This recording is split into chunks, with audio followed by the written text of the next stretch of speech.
ഈ കാണുന്നത് ഏത് രാജ്യത്തിന്റെ കറൻസിയാണെന്നറിയോ? ഇത് വെറും ഒരു രാജ്യത്തിന്റെ കറൻസി അല്ല. ഇതുപോലെ 6ഉം 8ഉം രാജ്യങ്ങളിലൊക്കെ ഉപയോഗിക്കുന്ന മറ്റു ചില കറൻസികളും നമ്മുടെ ചാനൽ ഇതിനു മുമ്പ് ഷോർട്ട് വീഡിയോസായി ചെയ്തിട്ടുണ്ട്. അതുകൂടാതെ 60ഓളം രാജ്യങ്ങളുടെ കറൻസി ഷോർട്ട് വീഡിയോസായി നമ്മുടെ ചാനൽ അപ്ലോഡ് ചെയ്തിട്ടുണ്ട്. താല്പര്യമുള്ളവർ ചാനലൊന്ന് ചെക്ക് ചെയ്തോളൂ. വീഡിയോ ഇഷ്ടപ്പെട്ട ലൈക്കും കമൻറ്റും ചെയ്ത് സപ്പോർട്ട് ചെയ്യാൻ മറക്കരുത്.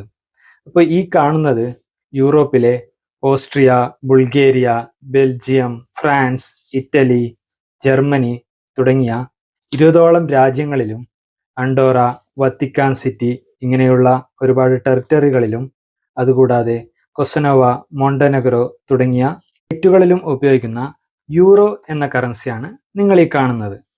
ഇതിൻ്റെ ഡിനോമിനേഷൻ വരുന്നത് 5, 10, 20, 50, 100, 200, 500 ഇങ്ങനെയൊക്കെയാണ്. ഇതിൻ്റെ ഇന്ത്യൻ രൂപീസിലുള്ള വില ഏകദേശം 110 രൂപ എന്ന നിരക്കിലാണ്. ചാനലിലെ ഒരു സബ്സ്ക്രൈബർ യൂറോപ്പ് കൺട്രിയുടെ കറൻസി പരിചയപ്പെടുത്തണമെന്ന് കമന്റിലൂടെ ആവശ്യപ്പെട്ടിരുന്നു. അതുകൊണ്ടാണ് യൂറോപ്പിലെ മിക്ക രാജ്യങ്ങളിലും ഉപയോഗിക്കുന്ന യൂറോ എന്ന കറൻസി ഈ വീഡിയോയിലൂടെ ഞാൻ പരിചയപ്പെടുത്തിയത്. ഇതുപോലെ നിങ്ങൾക്ക് ഏതെങ്കിലും രാജ്യത്തിന്റെ കറൻസി പരിചയപ്പെടണമെന്ന് ആഗ്രഹമുണ്ടെങ്കിൽ കമന്റിലൂടെ അറിയിക്കുക. കൂടുതൽ വീഡിയോസുമായി വീണ്ടും കാണാം.